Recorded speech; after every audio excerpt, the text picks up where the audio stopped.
नमो नमः। वागीशाद्याः सुमनसः सर्वार्थानामुपक्रमे यं नत्वा कृतकृत्याः युस्तं नमामि गजाननम्। श्रीकृष्णाय गोविन्दाय हरे परमात्मने प्रणतः क्लेशनाशाय गोविन्दाय नमो नमः।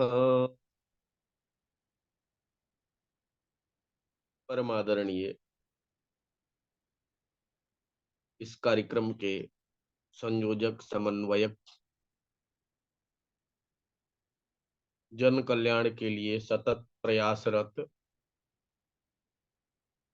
डॉक्टर जगदानंद झा जी, इस आमुख पटल पर उपस्थित अध्येता वृंद, आदरणीय झा जी का जो यह उपक्रम है, इस उपक्रम के कड़ी में आज हमें जो अवसर प्राप्त हुआ है कि कर्मकांड के अंतर्गत काशिकीय परंपरा में, काशी के परंपरा में एक ग्रह शांति नामक पुस्तक है। इसको बेड़ी राम गौड़ जी, शिवदत्त मिश्र जी, अन्य अन्य एकाध और विद्वान लोग संपादित किए हैं काशी में। यह ग्रंथ उसी प्रकार का है जिस प्रकार से कर्मठ गुरु है, वर्ष कृत्यम है, कर्मकांड के अन्य अन्य और भी ग्रंथ हैं, उसी तरह का यह भी ग्रंथ है। थोड़ी सी भिन्नता, क्योंकि एक तो हो नहीं सकता, तो थोड़ी सी भिन्नता लिया हुआ है यह ग्रंथ, क्योंकि काशी का है। इसमें काशिकीय जो पांडित्य परंपरा है वह प्रदर्शित है। बंधुओं, एक बात जानने योग्य है कि यह जो है, हम जो कर्म करते हैं उसको पद्धत याग के नाम से जाना गया है। पद्धति पर निर्भर है यह याग। अब पद्धति कौन सी होगी? तो पद्धति जिस क्षेत्र में आप रहते हैं उस क्षेत्र के प्रतिष्ठित आचार्य द्वारा संपादित पद्धति का ही अनुसरण करना चाहिए। हमारे बीच में आज जो आपसे चर्चा करना है आपके साथ, ग्रह शांति है।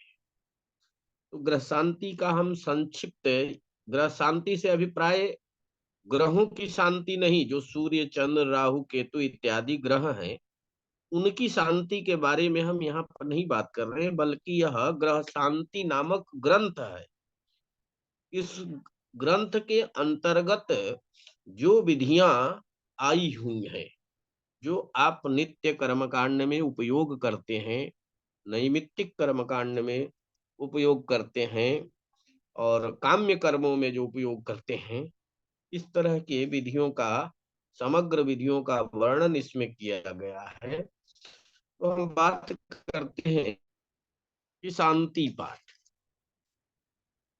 मित्रों देखिए, शांति पाठ जो करते हैं आप, जिसको स्वस्ति पाठ भी बोलते हैं, स्वस्तयन भी बोलते हैं, इसमें देखिए, इस ग्रह शांति के अनुसार आनु भद्रा क्रतवो जंतु से लेकर के और जतो यतः तक 14 मंत्र जो है आए हुए हैं।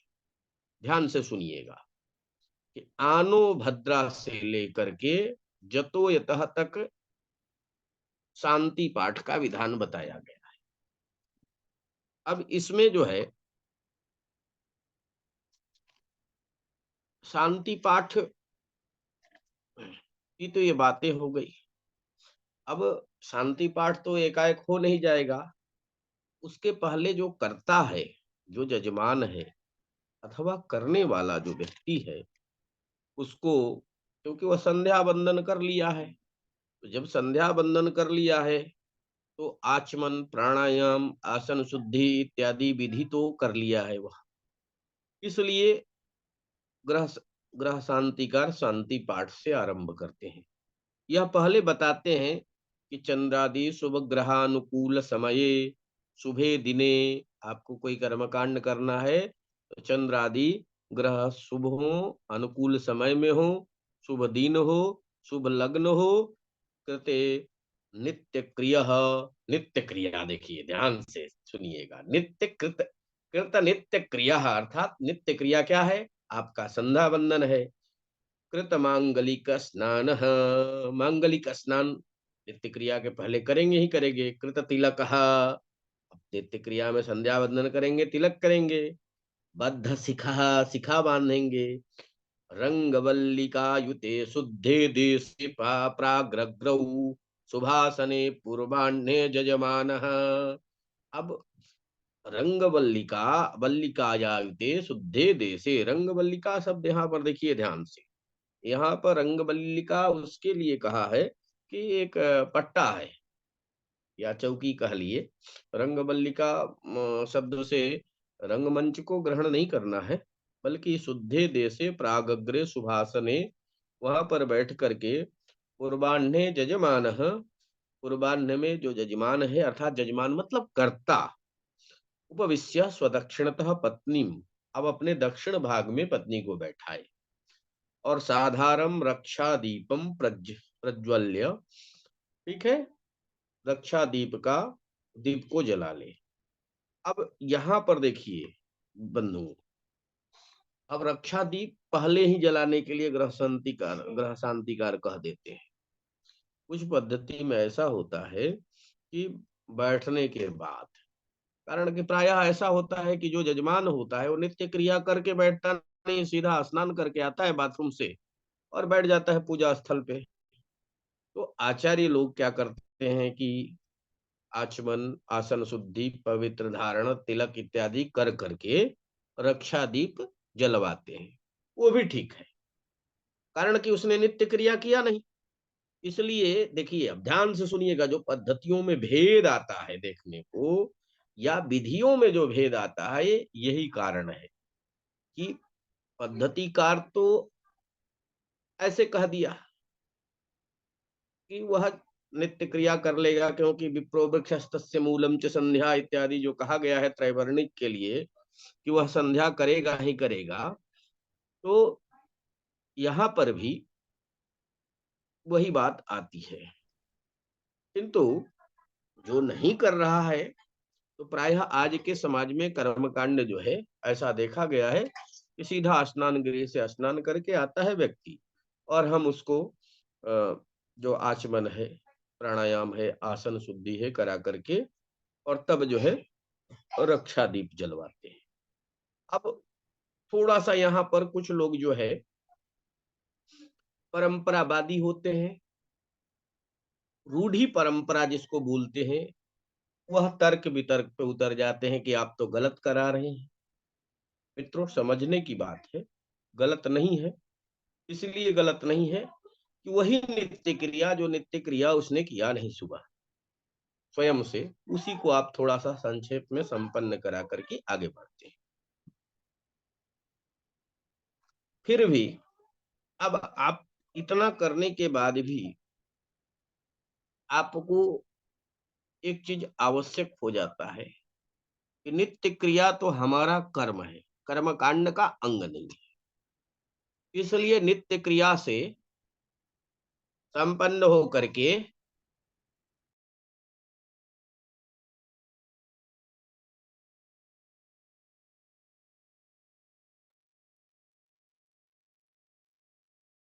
नित्य क्रिया से अभिप्राय है कि वह नित्य क्रिया तो करता ही करता है। हम पुनः जो है, जो पूजा पर जब जजमान बैठता है, तो नित्य क्रिया वाली विधि पुनः कराते हैं। हाँ, ग्रह शांति कार्य भी यही कहते हैं कि दीप जलाने के बाद पुनः केशवाय नमः, ओम नारायणाय नमः, ओम माधवाय नमः इति त्रिराचम्य, इससे 3 आचमन कर लेना चाहिए। फिर अब ये सीधे आते हैं पवित्र धारणम पवित्रेस्थौ वैष्णव्यौ सवितृभः, मंत्र पढ़ाने भर समय नहीं है, नहीं तो मैं मंत्र भी पढ़ाता। तो इस मंत्र के द्वारा आप सब चुके जानते हैं, पवित्र धारण कराना चाहिए और इति मंत्रेण कुश निर्मितम पवित्र धारणम कृत्वा कुशा निर्मितम। ठीक है। अब शास्त्रांतर से देखिए, कुशा की पवित्री न हो तो वहां पर स्वर्ण मुद्रिका, स्वर्ण खंड धारण कराना चाहिए। श्लोक भी स्कंद पुराण इत्यादि में प्राप्त होता है इस संदर्भ में, वहां देखना चाहिए। एक बात और भी ध्यान देना चाहिए कि कभी कभी मारवाड़ियों के यहाँ कुछ मारवाड़ी ऐसे हैं परंपरावादी कि वो शुभ कर्मों में कुशा का प्रयोग नहीं होने देते, इसलिए उसका पवित्री भी धारण वो नहीं करते। आप यदि कराते हैं तो आप पर वो बिफर जाएंगे। तो वहां यह चीज ध्यान रखना होगा, क्योंकि वह स्वर्ण का भी विकल्प है, तो स्वर्ण पवित्र भी धारण कराया जाता है और करना चाहिए। इसके अनंतर जो है, अब देखिए, पवित्र करणम अपवित्र पवित्रो वा। अब देखिए कि यह पद्धतिकार जो है लिख रहे हैं, आचमन पहले करे, पहले दीप जला ले व्यक्ति, क्योंकि जो नित्य क्रिया किया है, वह जो नित्य क्रिया किया है वैसे जजमान को आते ही आसन पर बैठते ही दीप जला ले, आचमन करे, पवित्र धारण करे, इसके बाद से पवित्रीकरण करे अपवित्र पवित्र मंत्र से। ठीक है। अब इसमें जो है वो बाह्य और आभ्यंतर की शुद्धि के लिए जल प्रोक्षण होता है। तो जितनी भी सामग्री है उस पे भी जल छिड़कना चाहिए। संहारानपि प्रोक्ष्य, संहार शरीर के शुद्धि के साथ साथ वहां जो भी सामग्री रखी है उस पे भी जल छिड़कना चाहिए। अब बंधु यही देखिए, परंपरा में कुछ पद्धतिकार पहले लिखेंगे कि आते ही पवित्रकरण करे व्यक्ति, फिर आचमन करे, फिर पवित्र धारण करे। थोड़ा उल्टा किया, लेकिन आपको ध्यान देना है कि यदि नित्य क्रिया वाला युक्त यजमान है तो पवित्रकरण की आवश्यकता नहीं है, क्योंकि वो पहले से ही पवित्र होकर के आया है, सीधे नित्य क्रिया करके। जो विधि ग्रह शांति की कह रही है उस विधि के तहत कर सकते हैं। यदि नित्य क्रिया नहीं किया है तो आप पवित्र पवित्र पहले बोल करके फिर आचमन करा करके फिर पवित्र धारण करा सकते हैं। इसमें कोई बहुत विवाद का विषय नहीं है, यह स्पष्ट आपको कर देना चाहिए। इसके बाद से आप देखिए, अब दो बातें आती है कि यजमान को पूजन करना है तो पहले वह पंचांग पूजन करेगा। अब पंचांग क्या है, ध्यान से सुनिए। जिस प्रकार से ज्योतिष में पंचांग के 5 लक्षण दिए गए हैं, तिथि वारम च नक्षत्रम योग करणमेव च। ज्योतिष के जो 5 पंचांग के लक्षण है, तिथि, वार, नक्षत्र, योग, करण, पंचांगम लक्षणम। उसी तरह हमारे कर्म कांड में, वैदिक कर्म कांड में पंचांग देव पूजनम, पंचांग पूजनम अर्थात कर्म कांड का जो मुख्य पंचांग है, 5 अंग है, पहले उसको करना चाहिए। तो पंचांग में आपको ध्यान देने योग्य बात है कि सर्वादौ गणेश पूजन आया है, लेकिन पंचांग पूजन के अंतर्गत गौरी और गणेश की गणना नहीं होती है। इसकी होती है, मैं आगे 2-4 मिनट में बात स्पष्ट करूंगा। लेकिन ग्रह शांति जो पद्धति है, वहां पर पवित्रकरण करने के बाद बताते हैं कि तंडुल परिपूरित ताम्रादि पात्रे। अब देखिए, तंडुल मतलब चावल, अक्षत पुंजे तंडुल परिपूरित। अब देखिए, आप देखे होंगे कि गौरी गणेश की जो पात्र में रख करके स्थापना करते हैं, साक्षात भूमि पर रख देते हैं, ऐसा नहीं करना है। नीचे पहले अक्षत पुंज रखना है, थोड़े अक्षत रखिए। फिर मिट्टी का पात्र हो अथवा यहाँ तो ताम्रादि पात्र कह रहे हैं, ताम्र आदि का जो पात्र हो उसमें तंडुल भर लीजिए चावल। उसके बाद कुंकुमेना अष्टदलम पद्मम कृत्वा, कुंकुम रोली से अष्टदल पद्म कमल बनाए, मतलब पद्मम कृत्वा अष्टदल कमल बना करके, तस्योपरि उसके ऊपर, उस चावल के ऊपर, गोमयीम गौरीम फलमयम गणेशम च संस्थाप्य, गो गाय के गोमयी अर्थात गोमयी गाय के गोबर के बनी हुई गौरी, और फलमयम, फलमयन अत्र अभिप्राय वर्तते।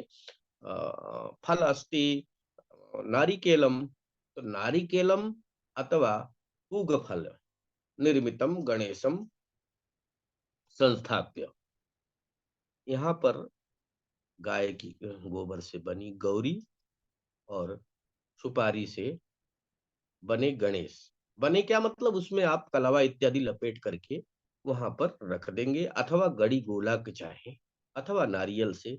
ये दोनों नहीं हो तो चाहे तो फलमयम, तो फल में विद्युत सेव भी आएगा, बीज वाले जो भी फल हैं आप विकल्प में प्रयोग कर सकते हैं।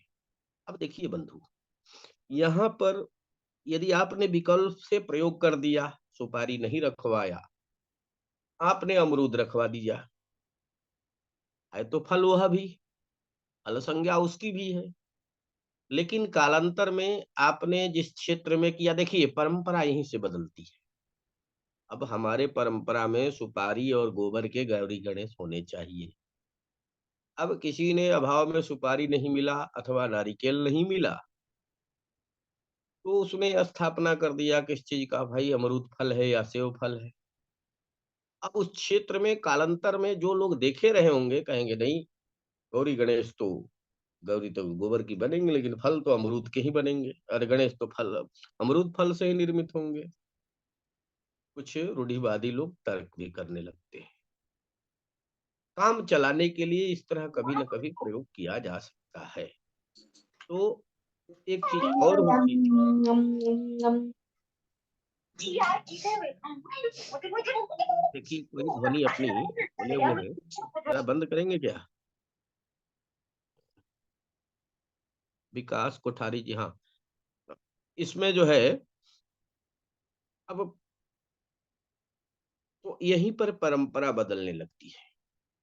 यदि मान लीजिए आपने सुपारी के जगह नारिकेल रखवा दिया, तो नारियल फल यदि देख लिया कि गोबर के और नारियल से बनाए थे गणेश जी गुरु जी, तो वहां के कालांतर में पद्धति तो चलिए जो कुछ भी कहे, लोग देखने वाले उस विद्वान के ऊपर हावी हो जाएंगे। कदाचित वो अगर सुपारी रख के कराना चाहें तो हावी हो जाते हैं कि अरे नारियल से बनता है, आपने सुपारी कैसे रख, ये देखिए ये परंपरा है, लोक परंपरा, रूढ़िवादी परंपरा। यहाँ पर ज्ञान का अभाव कह लीजिए, इस तरह से लोग जो है शंका करते हैं। लेकिन आपको साधारण रूप में, सर्वसामान्य रूप में, उस चावल के ऊपर गाय के गोबर से बने गौरी और सुपारी से निर्मित गणेश को स्थापना करके, और हस्ते अक्षतान गृहीत्वा शांति पाठम पठेत, जिसका हमने सर्वप्रथम ही चर्चा किया था। आनो भद्रा क्रतवो जंतु से लेकर के जतो यतः तक 14 मंत्र शांति पाठ के बताए गए हैं। अब मित्रों यहाँ भी आपको ध्यान देना है, कुछ पद्धतिकार रुद्राष्टाध्यायी में जो शांति अध्याय पढ़ा गया है उसको लिखते हैं, और दो चार मंत्र शांति परक वेद में, यजुर्वेद में शांति अध्याय जो है बताया गया है, वहां से ले लेते हैं और वहां पर संकलित करके रख देते हैं। तो वो जैसे कश्मीर, हिमाचल और कर्मठ गुरु का जो शांति पाठ है ग्रह शांति से भिन्न है। कुछ मंत्र इसके हैं, कुछ मंत्र शांत्या अध्याय के हैं। तो इसमें भी आपको ध्यान देने योग्य यह है, वह भी गलत नहीं है तो शांति पाठ ही, ठीक है, उन्होंने लिख दिया है, कोई बात नहीं। लेकिन यदि वह बोलते हैं, आप आनो भद्रा से बोलते हैं, अब कोई व्यक्ति स्वस्ति न इंद्रो से बोलता है, तो भी गलत नहीं है, क्योंकि वह भी कहीं ना कहीं पद्धति के अंतर्गत ही है। अब कोई कोई व्यक्ति जो है शांत्या अध्याय से संबंधित जो ऋचम वाचम प्रपद्ये में आया है शांति मंत्र, उसमें से भी कई पद्धतिकार लिखे हुए हैं। तो वह भी बोलता है, तो गलत नहीं बोलता है। वस्तुतः हाँ, उसकी वह परंपरा, उस क्षेत्र की परंपरा है, उस क्षेत्र के प्रतिष्ठित विद्वान जो है उस तरह की पद्धति का निर्माण किए हैं, इसलिए ऐसा वो बोलते हैं। तो एक चीज आपको ध्यान देना होगा कि जो काशिकी ग्रह शांति पद्धति है, उसमें आनो भद्रा से लेके जतो यतः तक यह 14 मंत्र शांति पाठ के लिए बताए गए हैं। और एक 12 मंत्र ही है, 14 मंत्र तो गणानान्त्वा और अम्बे अंबिके अम्बालिको को लेकर के और हो जाता है। अब इस ग्रह शांति में तम पत्नी भीरनुगक्षेम देवाहा पुत्रैर भ्रातृभिरुष्टवा 15 मंत्र भी हो जाता है। तो लेकिन आप सामान्य रूप से 12 मंत्र तक जतो यतः तक भी बोल सकते हैं, क्योंकि गणानान्त्वा और अम्बे अंबिके जो मंत्र हैं अंबाली के, इस इन दो मंत्रों को प्रायः नहीं बोला जाता है। क्यों? क्योंकि आगे इसके बाद गणपति और गणेश का गणपति और अंबिका का आवाहन है इन मंत्रों से। तो ये शांति पाठ में जरूर मंत्र आ गया है, लेकिन जो आचार्य लोग होते हैं, कराने वाले पुरोहित, इन दोनों मंत्रों को काट देते हैं, क्योंकि अब अगला जो है गणपति का आवाहन ही होगा इन मंत्रों से। तो फिर दोबारा पुनरुक्ति दोष के डर से, ऐसा मैं समझता हूँ कि ये दो मंत्र जो है वहीं पर काट देते हैं, जतो यतः तक ही सीमित कर देते हैं। तो 12 मंत्र ही सिर्फ बचा। इसके बाद जो है ये शांति पाठ पर अक्षत पुष्प लेकर किया, भगवान गणपति पर छोड़ देना चाहिए। और इसके बाद कुछ नमस्कार के लिए वैदिक पद्धति दिया गया है, जिसमें अमुक अमुक देवताओं का नाम है। जैसे सर्वप्रथम लक्ष्मी नारायणाभ्याम नमः, लक्ष्मी और नारायण को नमस्कार है, इसका अर्थ यह हुआ। तो यह जो करता है जजमान, नमस्कार करते जाए, अथवा कुछ परंपरा में आचार्य लोग अक्षत भी छुड़वाते हैं, कुछ लोग हाथ जोड़ करके नमस्कार करवाते जाते हैं, जैसे जैसे बोलते हैं ओम लक्ष्मी नारायणाभ्याम नमः, नमस्कार है। उमा महेश्वराभ्याम नमः, उमा और महेश्वर को नमस्कार है।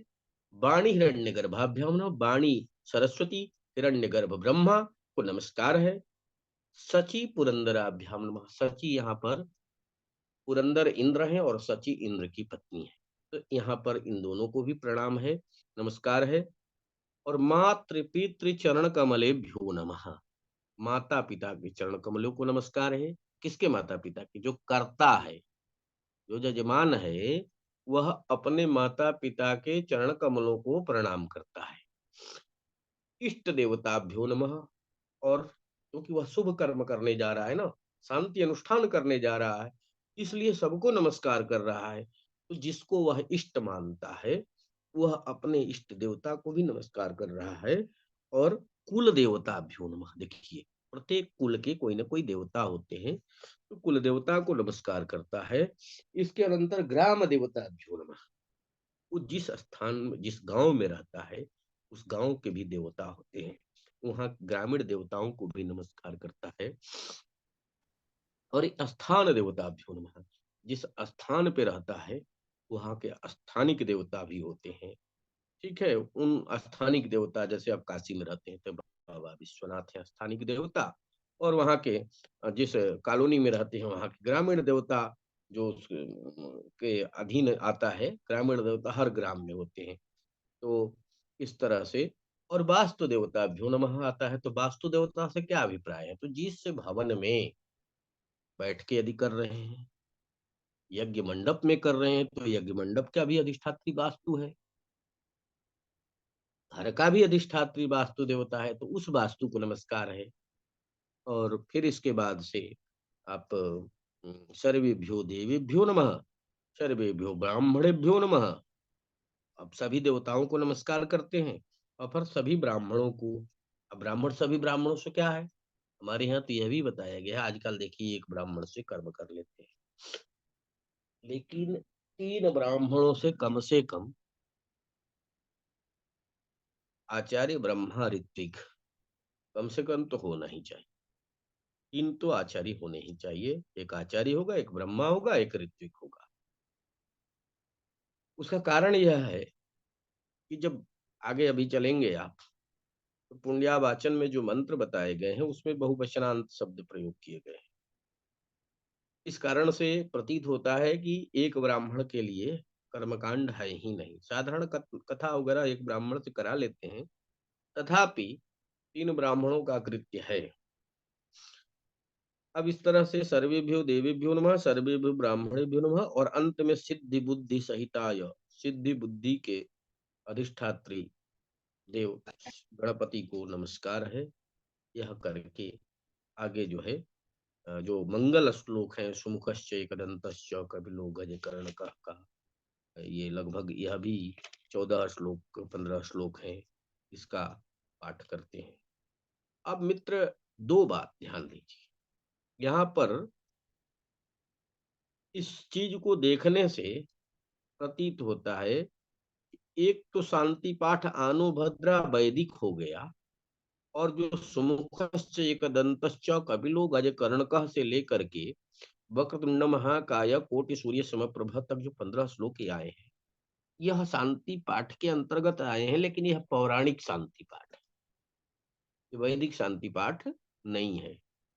पौराणिक श्लोकमय यह शांति पाठ है, मंत्रमय नहीं है। तो इन श्लोकों को पाठ करके और मुख्य संकल्प आपका नंबर आता है।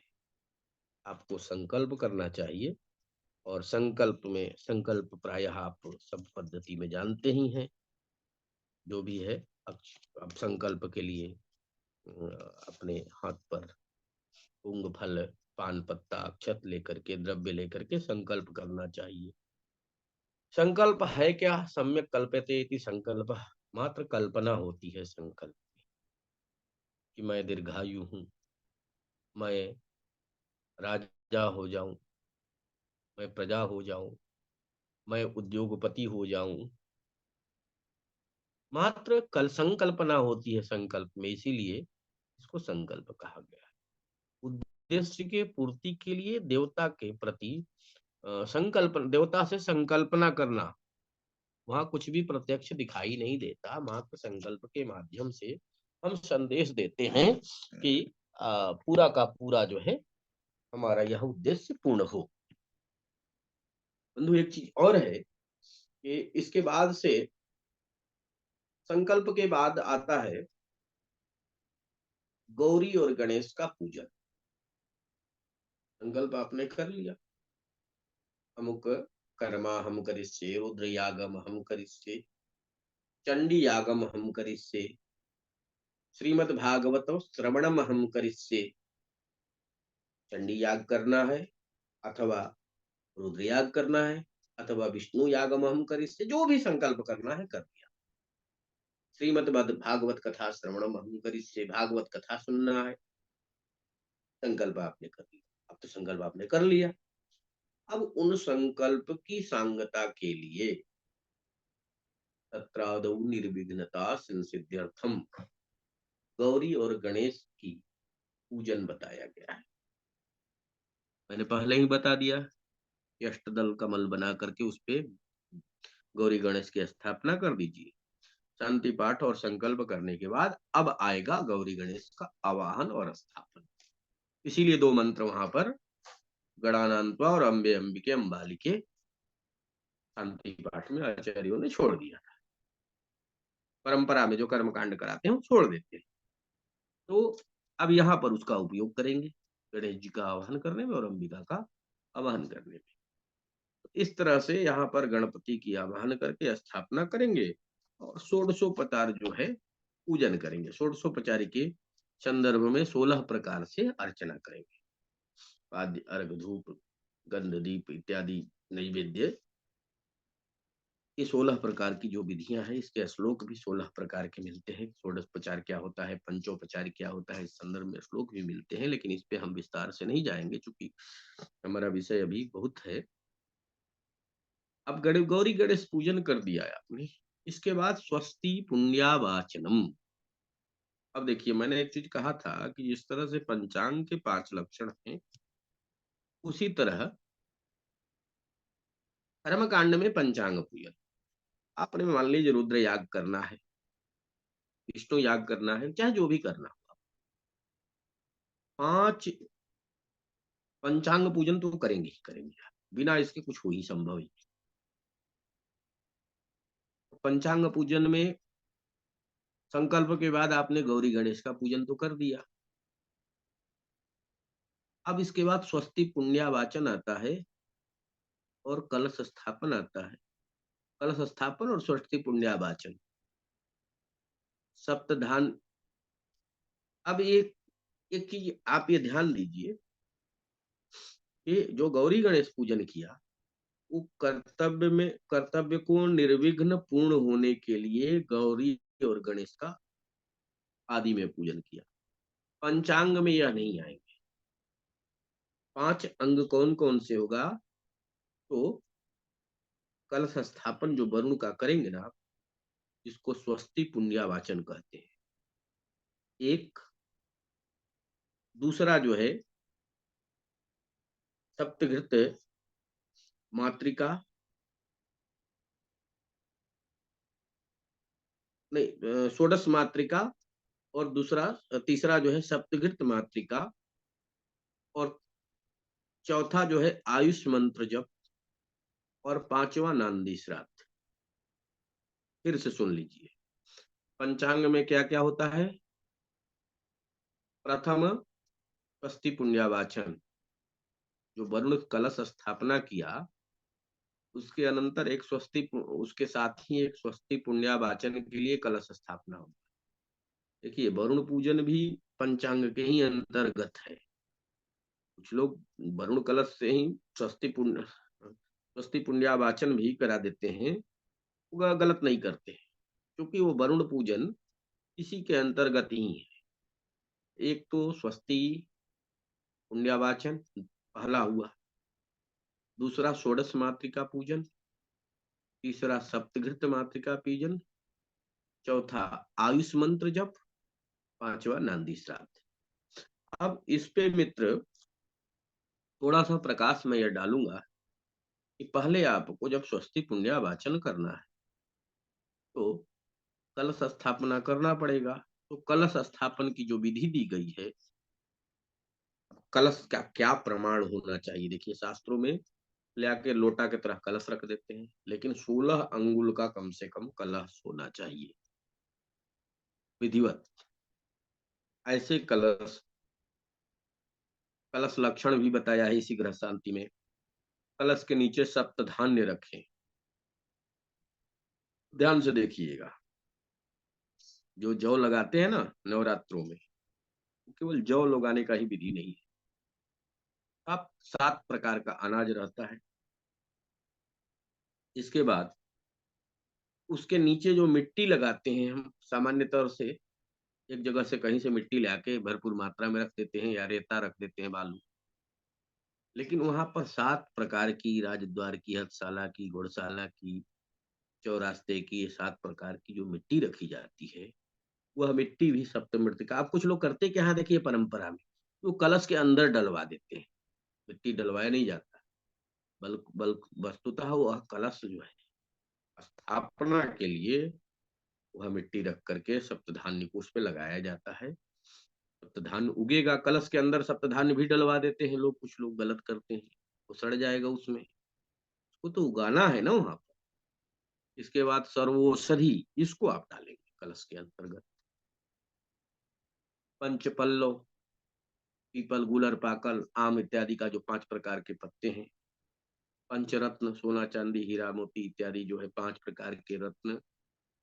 ये कलश स्थापन की जो विधि है उसमें बताया गया है, उसमें डाल करके और स्थापना करेंगे। और स्थापना करने के बाद अब कलश स्थापित हो गया आपका। पुण्यावाचन की जो विधि दी गई है उसमें देखिएगा, एक साधारण सा संक्षिप्त में बता देता हूँ कि यह पुण्यावाचन क्यों किया जाता है। पुण्य का वाचन, पुण्य जिससे हो, पुण्यमय शब्द जिससे प्राप्त होते हो, आशीर्वाद प्राप्त होते हो, ऐसे का वाचन पुरोहितों द्वारा किया जाता है। तो जजमान जो है, जब उस कलश को अवनीकृत जान मंडल कृत ऐसा लेकर के वज्रासन पे बैठ करके कमल को अष्टदल बना करके हाथ को अष्टदल कमल के समान बना करके कलश जब मस्तक से लगाता है, तो वहां पर एक मंत्र आता है, दीर्घा नागा नद्यस गिरियस्त्रीणि विष्णु पदानि च तेनायु प्रमाणेन पुण्यम पुण्य हम दीर्घम आयुरस्तु। हमारी आयु कैसी हो, तो दीर्घा नागा नद्य, नागो नाम पर्वतः भवति। जिस तरह से पर्वतों का दीर्घ विस्तार है, नदियों का दीर्घ विस्तार है, दीर्घ मतलब लंबा विस्तार है इनका। दीर्घा नागा नद्य गिरयस, गिरि पर्वत, गिरयस त्रीणि विष्णु पदानि च। और जिस प्रकार से उस विष्णु के 3 पदों का जो दीर्घाकार है, आकाश पाताल पृथ्वी तीनों नाप करके जो दूरी बनती है, उतना विष्णु पदानि च तेनायु, उस प्रकार की आयु, तेनायु प्रमाणेन पुण्याहम पुण्यम पुण्याहम दीर्घम आयु, इस प्रकार की मैं दीर्घायु प्राप्त करूं, ऐसा आप लोग कामना करिए। अब देखिए कितना बड़ा, शतमिन्नु शरदों की तो बात अलग है कि 100 वर्ष तक जीव, लेकिन अब पर्वतों का देखिए, कश्मीर से लेकर कन्याकुमारी तक पर्वत फैले हुए हैं। नदियां देखिए, ये गंगा जो है गोमुख के निकल करके कलकत्ता तक जाती है, इतनी विस्तार है। अब ये दीर्घ का मतलब लंबी आयु की कामना करता है। और भी इसमें जो है प्रश्नोत्तर रूप में जजमान जो है संस्कृत में प्रश्न करता है, हमें यह प्राप्त हो, हमें धन प्राप्त हो, लक्ष्मी प्राप्त हो, यश प्राप्त हो। सब प्रश्नोत्तर रूप में यह विधि पूर्ण होती है। जब विधि यह संपन्न करेंगे आप, तो आपको ज्ञात होगा उस समय। मैं आगे बढ़ता हूँ। स्वस्ति वाचन के बाद जो षोडश मातृका का पूजन आता है। षोडश मातृका का अर्थ है 16 मातृकाओं का पूजन। गौरी पद्मा सची मेधा सावित्री विजया देया देवसेना सुधा स्वाहा मातरोल लोकमाता दृष्टि पुष्टि धातुष्टि आत्मन कुल देवता। ये 16 प्रकार की देवियां हैं, और इन 16 प्रकार की देवियों के लिए का पूजन करना चाहिए, ये ग्रह शांति में बताया गया है, और ये पंचांग पूजन के अंतर्गत ही आता है।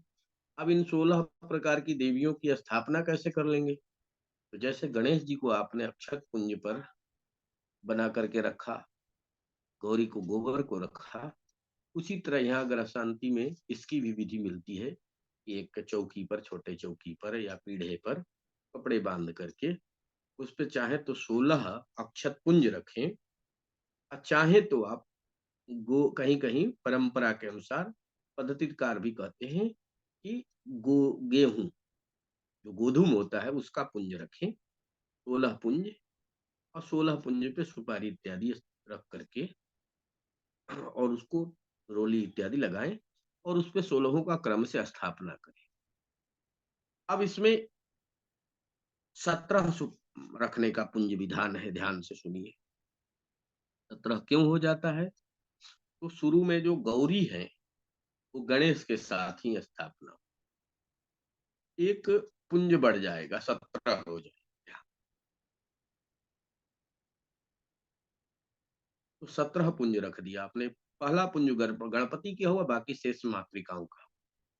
और अंतिम पुंज जो होगा 16वां, उस पे आवाहन करना चाहिए कुल देवता का। आत्मनः कुल देवता मतलब अपने कुल देवता का, अपने कुल देवता से, पुरोहित के कुल देवता का नहीं, आचार्य के कुल देवता का नहीं, बल्कि जजमान के कुल देवता, जो जजमान करता हो अपने कुल देवता की स्थापना करेगी। मातृका पूजन, इसके बाद से जो पूजन की विधि षोडशोपचार है उसका पूजन करना चाहिए। और इसके बाद बसो बसोर धारा पूजन। बसोर धारा पूजन इसलिए इसी का नाम, दूसरा नाम सप्तघृत मातृका पूजन है। अब यहाँ पर 7 मातृकाओं, द्वितीय लक्ष्मी, तृतीय लक्ष्मी, सुधा, पुष्टि, ये जो सप्त श्री मातृकाओं लक्ष्मी का समावेश। धृतनिधा स्वाहा सरस्वती। हाँ, पुनः वदतु भवान। श्री तृतीय लक्ष्मी लक्ष्मी, सुधा, धृतनिधा स्वाहा पुष्टि। प्रज्ञा सरस्वती।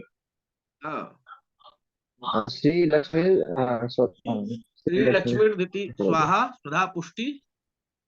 सदा श्री लक्ष्मी सदा मेधा स्वाहा प्रज्ञा सरस्वती। श्री लक्ष्मी सप्तैते सदा घृतमात्रः। स्वाहा प्रज्ञा सरस्वती करके ऐसे हाँ, सत्य तालिका सप्तैते मात्रा है। घृतमात्रः। ये सप्त, ये घृत मातृका कही गई है। ठीक है, ये घृत मातृकाएं कही गई हैं। इनका जो है, अब इनकी पूजन कैसे करें? मातृका, षोडश मातृका का तो पूजन आपने समझ लिया, लेकिन वो षोडश मातृका, सप्तघृत मातृकाओं के लिए किसी पीढ़े पर या चौकी पर लाल कपड़ा बांधे, और लाल कपड़ा बांधने के बाद उस पे बिंदी बनाए। प्रथम 1 2 3 4 करके वह वृद्धि क्रम से बनेगी। पहली बिंदी 1 होगी, दूसरी 2 होगी, तीसरी 3 होगी, इस तरह से 4 5 6 7। अब बंधु, एक चीज, किसी ने माइक खोला हो तो बंद कर लीजिए, विकास कोठारी जी। वो आपने अपनी आवाज थोड़ा बंद कर लीजिए उधर से, क्योंकि आ रही है बच्चे की आवाज उधर से। तो अब इन 7 मातृकाओं पर आवाहन करना चाहिए। तो देखिए, ऊपर से जो बिंदी लगी है वहां से नहीं आवाहन करना चाहिए। दक्षिण से देखिए, पहले घृत की धारा डालनी चाहिए और बसो हो पवित्र मसी इत्यादि मंत्र पढ़ करके घृत गिराना चाहिए। और घृत गिराने के बाद गूढ़े न एकीकरणम, एकीकरण कर देना चाहिए मातृकाओं को, और बाकी षोडशोपचार इत्यादि से पूजन करना चाहिए। और पूजन करने के बाद फिर जो है, आगे मंत्र आता है आयुष मंत्र जप का। जो पुण्यवाचन में चौथी विधि हमने बताया था ना पंचांग के अंतर्गत, की चौथा यह है आयुष मंत्र जप। तो आयुष मंत्र जप क्यों किया जाता है, इसके बारे में भी आप जान लें। तो आयुष मंत्र जप इसलिए किया जाता है कि जो करता है, जो करता है जजमान, क्योंकि हम आप तो सत्यनारायण व्रत कथा सुनते हैं तो लगता है कि कर्मकांड बस इतना ही में है। कर्मकांड बृहद है। वो जो करता है ना, बड़े बड़े यज्ञ करते थे, 7 दिन 10 दिन 15 दिन, 1 संवत्सर 21 दिन 41 दिन का। उसमें कर्ता किसी भी प्रकार से रुग्ण न हो, उसकी आयु क्षीण न हो। मान लीजिए यजमान बीचे में चला गया तो पंडित जी की दक्षिणा फंस जाएगी। इसलिए पहले ही कर्मकांड में एक विधान दिया गया, आयुष मंत्र का जप पंचांग पूजन के अंतर्गत ब्राह्मण गण करें, जो कि आज कर्मकांड में प्रायः लुप्त हो गया है। पंचांग पूजा करता ही नहीं कोई। ये 5 पूजा करने के बाद ही आगे बढ़ना चाहिए। तो इस तरह से आयुष मंत्र जप में भी 3 4 मंत्र हैं। उसको आप चाहे तो आयुष्यम वर्चस्व, और जदा वदनंदाक्षायणा हिरण्यगुम, और जमदग्नि कश्यपश्च दीर्घमायु करो तुम्हें इत्यादि, यदायुष्यम चिरम देवाः, और दीर्घा नागा नद्यः, और सत्यानि पंचभूतानि। ये 5 6 मंत्र हैं। कुछ श्लोक हैं, कुछ मंत्र हैं इसमें। ठीक है, इसका ब्राह्मण गण जो है, सारे ब्राह्मण गण मिल करके जप करने, जप करें अर्थात पाठ करें। थोड़े देर का ही होता है, कई आवृत्ति नहीं करना है, बस ये 5 6 मंत्र है, एक बार पाठ कर देना है सारे ब्राह्मण गणों। तो ये आयुष मंत्र जप हो गया। इसके बाद से सांकल्पिक नांदी श्राद्ध आता है। ठीक है, देखिए थोड़ा सा 1 मिनट आपको, हम जो श्लोक बोल रहे थे उस समय उठा नहीं। श्री लक्ष्मी धृतिर्मेधा स्वाहा प्रज्ञा सरस्वती मांगल्य सुख बुझते सप्तयिता घृतमात्रा। श्लोक यह है जो अभी आप भी उठाए थे विकास कुठारी जी। वो सप्तघृत मातृका का जो श्लोक है, 7 मातृकाओं का नाम है इसमें। हम आयुष मंत्र जप पे बढ़ गए थे, वह श्लोक उठ गया। तो अब आयुष मंत्र जप के बाद फिर आता है विधि सांकल्पिक नांदी श्राद्ध का। अब नांदी श्राद्ध क्या है? इसको आभ्युदयिक नांदी श्राद्ध कहा गया है। नांदी मतलब मंगल, मांगलिक श्राद्ध है यह, अभ्युदय के लिए। यह श्राद्ध वह श्राद्ध नहीं है जो एकोदिष्ट करते हैं, साम्वत्सरिक श्राद्ध करते हैं, वह श्राद्ध नहीं है, बल्कि यह अभ्युदय को देने वाला है। हर कर्म कांड में यह श्राद्ध होता है। यहाँ पर भी बंधु इसमें कुशा इत्यादि का प्रयोग किया जाता है। मड़वारी लोग क्या करते हैं कि उनके यहाँ कुशा प्रयोग नहीं कर सकते आप पूजा पाठ में, उनकी परंपरा है माड़वार की। तो आप कुशा का प्रयोग नहीं करने देंगे आपको, आप कुशा प्रयोग करने से वंचित रह जाएंगे। तो ये थोड़ा सा समझौता परंपरा भी करना चाहिए, एकदम पद्धति पे भी अड़ नहीं जाना चाहिए। तो नांदी श्राद्ध में 3 अपने जिस तरह से विवाह में आप शाखोच्चार करते हैं ना, पिता पितामह प्रपितामह से लेकर के उन्हीं तीनों पीढ़ियों का यहाँ पर नांदी श्राद्ध में वैदिक विधि से आद्य आचमन अर्घ अवनेजन इत्यादि दे करके और नांदी श्राद्ध की विधि पूर्ण की जाती है। अब इन इन पांचों विधियों को पूरा होने के बाद, पांचों विधि से अभिप्राय है कि स्वस्ति पुण्यवाचन, षोडश मातृका, सप्तघृत मातृका, आयुष मंत्र जप और नांदी श्राद्ध। ये 5 हो गए कि नहीं हो गए पूरे पंचांग? कोई जी बताइए। आचार्य। 5 हो गए। गौरी गणेश जी कहीं नहीं आए। आचार्य। लोग पंचांग में गौरी अ, गणेश की भी गणना करते हैं, लेकिन गौरी गणेश की गणना नहीं होती है। तर्क वितर्क पे यदि कहेंगे कि गौरी गणेश षोडश मातृका में आ रहे हैं इसलिए गणना होगी, वो तो षोडश मातृका तो आ ही रहे हैं, इसलिए चिंता की बात नहीं है, शास्त्रार्थ की बात भी नहीं है। पंचांग पूजन यह हो गया, अर्थात यह 5 पंच कर्मकांड के जो अंग हैं, कोई भी याग करते हैं, यहाँ तक कि गृह प्रवेश इत्यादि भी करते हैं, तो इन पंचांगों को मंडप के बाहर करके ही तो प्रवेश करना चाहिए। अब इन्हीं पंचांग पूजन के अंतर्गत ही, पंचांग पूजन होने के बाद अब क्रम आ जाता है आचार्य वर्णन का। आचार्य वर्ण का क्रम आता है। जो करता है मेन मतलब कि जजमान, वह अपने प्रमुख आचार्य का वर्ण करे, नियुक्त करे। वर्ण मतलब नियुक्त करना। अभी तक देखिए वर्ण नहीं हुआ, किसी भी ब्राह्मण का आचार्य का वर्ण नहीं हुआ। अब आचार्य वर्ण आता है, और आचार्य वर्ण एक ग्रह शांति की जो विधि है, आचार्य वर्ण करे, इसके बाद से आचार्य के बाद ब्रह्मा का वर्ण, इसके बाद सदस्य वर्ण। सदस्य अर्थात जो ऋत्विक लोग, अन्य अन्य ब्राह्मण भी तो होते हैं यज्ञ, उनका वर्ण करे। और गाणपत्य वर्णनम, तो ये गाणपत्य एक संज्ञा है उन्हीं ब्राह्मण गणों में से ही। उपदृष्टि वर्णनम, उपदृष्टा उपदृष्ट वर्णनम, यज्ञ में उपदृष्ट भी ब्राह्मण होते हैं, जैसे उद्गाता होता है, ऋत्विक होता है, उसी तरह से इसके बाद ऋत्विक वर्णनम, क्योंकि कई प्रकार से जो है कई प्रकार के यज्ञ में ब्राह्मण गण होते हैं। जैसे द्वारपाल वर्णनम। अब द्वारपाल क्या है, वो दरवाजे का थोड़े देखेगा। द्वारपाल जो है पूरब द्वार का जो ऋग्वेदी ब्राह्मण होगा, वो ऋग्वेद का जो पाठ करेगा ब्राह्मण, उसका वर्णन करना है। ठीक है। अब इसी तरह से दक्षिण द्वारपाल का जो द्वारपाल वर्णनम से कह देने मात्र से जो पहरेदारी नहीं है, वो जो कर उस यज्ञ मंडप के द्वार पे जिस वेद का पाठ करने वाले ब्राह्मण है, ऋग्वेदी पूरब में करेगा, यजुर्वेदी दक्षिण में, सामवेदी पश्चिम में, अथर्ववेदी उत्तर में, इन ब्राह्मणों का वर्ण करना है। इसके बाद से आगे की जो क्रिया है, मंडप प्रवेश कर जाना है। ठीक है।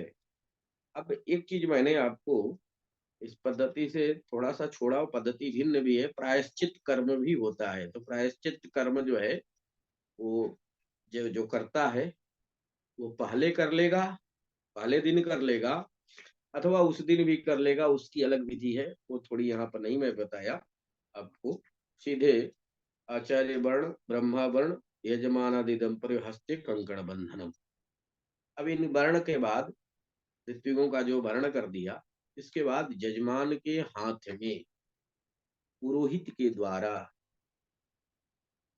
दोनों दंपति के हाथ में रक्षा बांधना चाहिए।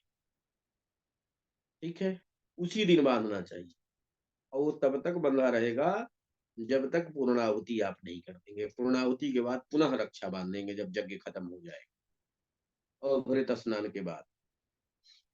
अब इतना हो जाने के बाद अब आप मंडप प्रवेश करेंगे। यज्ञ मंडप हो अथवा गृह मंडप हो, उसमें प्रवेश कर जाएंगे। सारी क्रिया अभी इस हिसाब से बाहर बाहर हो रही है, मंडप में नहीं हो रही, बाहर ही बैठ के हो रही है पंचांग पूजन की विधि।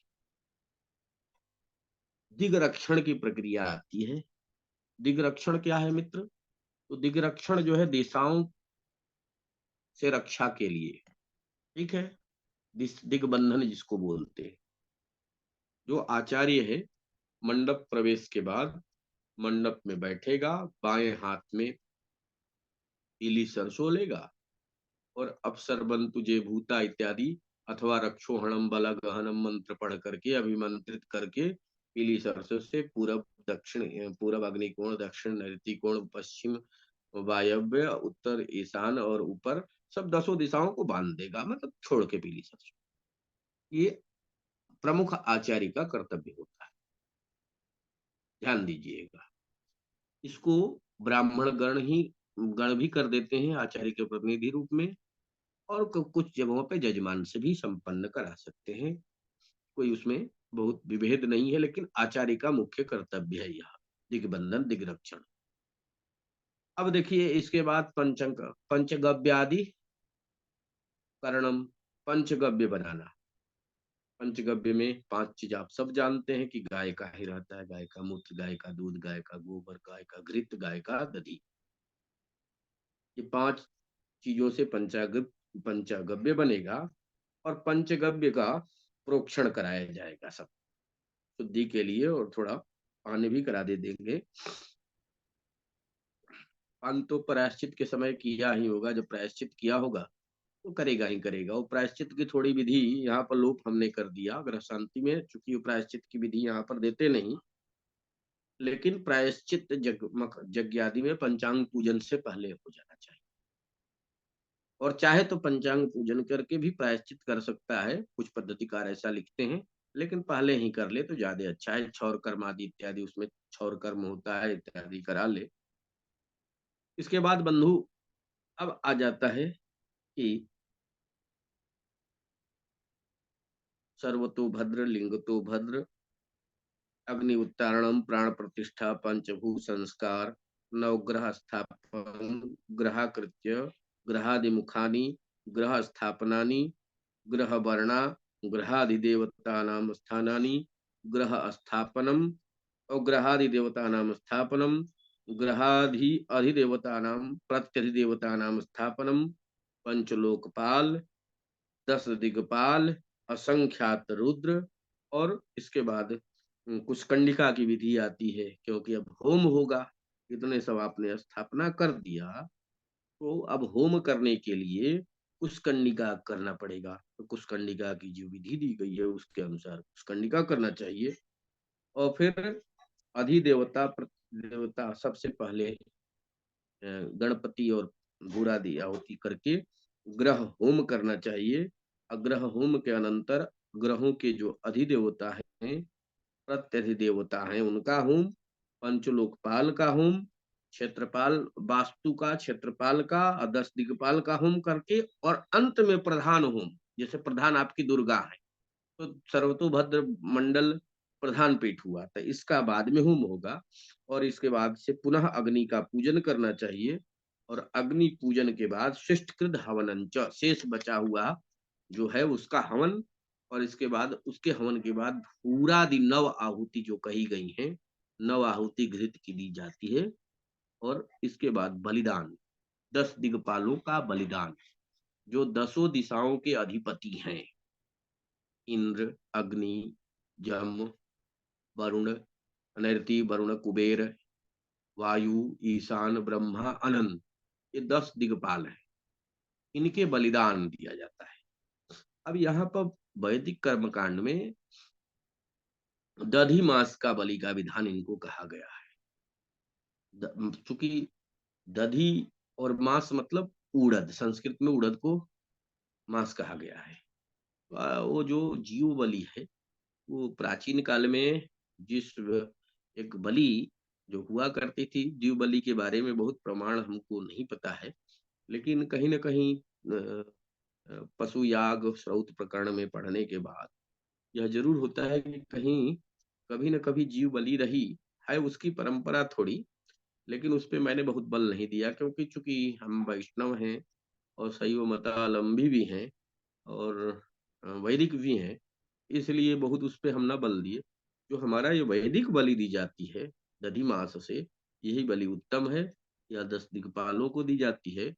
और इसमें चाहे तो आप एक तंत्र भी से भी बलि दे, एक तंत्र ना मतलब इंद्रादि 10 दिक्पालेभ्यः कह सकते हैं, और चाहे तो पृथक पृथक भी बोल करके इंद्रादि इंद्राय, सांगाय, सपरिवाराय, सायुधाय, सशक्तिकाय, सगणसहिताय, सवाहनाय एतम सदीप दधिमास बलिम समर्पयामि, ऐसा कह सकते हैं। और ऐसा भी कह सकते हैं इंद्रादि 10 दिक्पालेभ्यः, सांगेभ्यः, सपरिवारेभ्यः, सायुधेभ्यः, सशक्तिकेभ्यः, सगणसहितेभ्यः एतम सदीप दधिमास बलिम समर्पयामि, ऐसा भी कह सकते हैं। बहुवचनांत का प्रयोग करके एक तंत्र न कर सकते हैं। तो इसके अनंतर जो है नवग्रह बलि आती है, नवग्रह का बलिदान देना चाहिए नवग्रहों के लिए।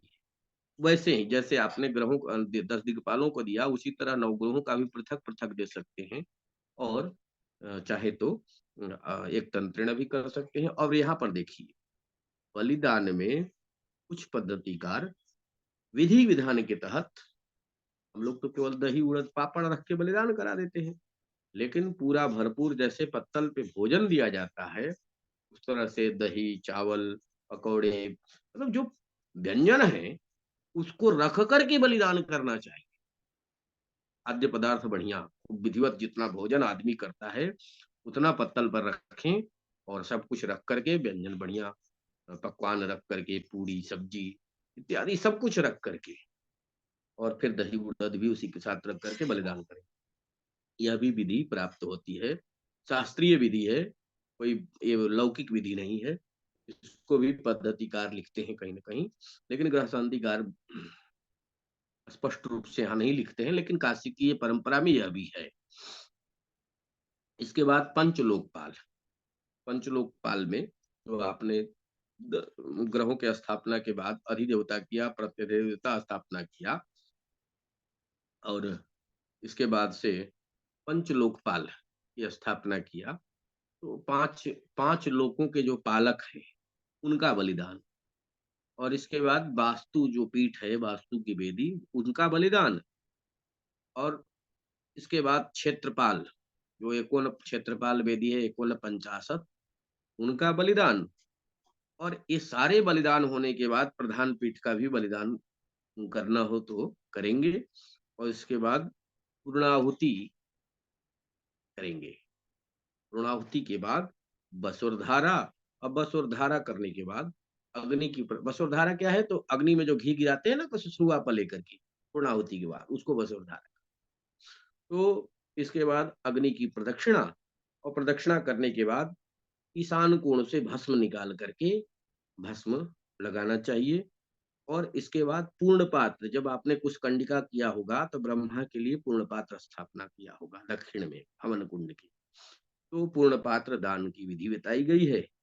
और इसके बाद श्रेयोदान, श्रेयोदान क्या है, जो आपने जिस जजमान का वर्ण लिया, वो अब तो कर्म पूर्णाहुति कर दिया, अब उसको श्रेयोदान संकल्प के रूप में आपने जो किया, चावल इत्यादि लेकर के हाथ में, जल इत्यादि लेकर के, वही संकल्प उद्देश्य करके, और उसको आप श्रेयोदान दे देंगे कि हमने यह किया, यह आपको दे समर्पित है, आपके कर। इसके बाद आचार्यभ्यो दक्षिणादानम, और इसके बाद आचार्य का दक्षिणादान संकल्प होगा। आचार्य दिव्य कहने देने मात्र से सब आ गए, ब्राह्मण सदस्य सबको ब्राह्मण दक्षिणा आदि संकल्प करके यजमान दक्षिणा दे, यह विधि प्राप्त होती है। इसके बाद गोदान संकल्प। अब देखिए, गोदान संकल्प है तो गो इत्यादि दान करना है उसको, जग के फल के लिए, तो गोदान करे। भूषी दक्षिणा, भूषी दक्षिणा जो है अन्य अन्य ब्राह्मणों को यथाशक्ति देने के लिए, भूयसी दक्षिणा, ठीक है, निष्क्रिय बहुत कुछ दक्षिणा का संकल्प करे। और इसके बाद ब्राह्मण भोजन का भी संकल्प करे, और तब ब्राह्मणों को भोजन कराए। और इसके बाद से संकल्प कर दिया ब्राह्मण भोजन का, अब जो पीठ है उसका उत्तर पूजन करे, उत्तरांग पूजन, जैसे शंकर जी का रुद्राभिषेक करते हैं ना, तो रुद्राभिषेक करने के बाद पुनः उत्तर पूजन करते हैं, उसी तरह सभी यज्ञों में उत्तर पूजन का विधान है। उत्तर पूजन करने के बाद प्रधान पीठादि का दान कर दे आचार्य को, यजमान। और इसके बाद अभिषेक, अभिषेक वही प्रधान कलश जो उसके जल से यजमान को अभिषिक्त करें, और छाया दान, घृत पात्र की छाया दान करें, और क्षमा याचना करें, और देव विसर्जन। और यजमान को अब देखिए रक्षा बांध, एक रक्षा बांधा वहां पंचांग पूजन के बाद, और अब अंतिम रक्षा बंधेगा यहाँ, वह रक्षा खुल जाएगा। यजमान पत्नी रक्षा बंधनम, यजमान पत्नी को रक्षा बांधे, और यजमानाय तिलक आशीर्वाद, सभी ब्राह्मण गण मिल करके यजमान को तिलक आशीर्वाद दे, और यजमान पत्नी को भी आशीर्वाद दे। इसी के साथ साथ यह एक समास रूप में, बहुत विस्तार से तो नहीं, जो संक्षिप्त रूप में ग्रह शांति की जो विधि है, ग्रह शांति पद्धति की हमने प्रकाश डाला। इसमें बहुत से आपके मन में विधियों पर शंका भी होगी, आप सब चाहें तो उस शंका को व्यक्त कर सकते हैं। मैं यथासंभव प्रयास करूंगा कि वह शंका मैं समाधान कर सकूं, और यदि नहीं समाधान कर पाऊंगा तो आप समझेंगे कि अनंत शास्त्रम बहुलाश्च विद्या, अल्पश्च कालो बहुविघ्नताश्च। अनंत शास्त्र हैं, बहुत विद्याएं हैं, और अनंत शास्त्रम बहुलाश्च विद्या, अल्पश्च कालो, और बहुत ही अल्प समय है, बहुविघ्नताश्च, बहुत सी हमारे जीवन में, आपके जीवन में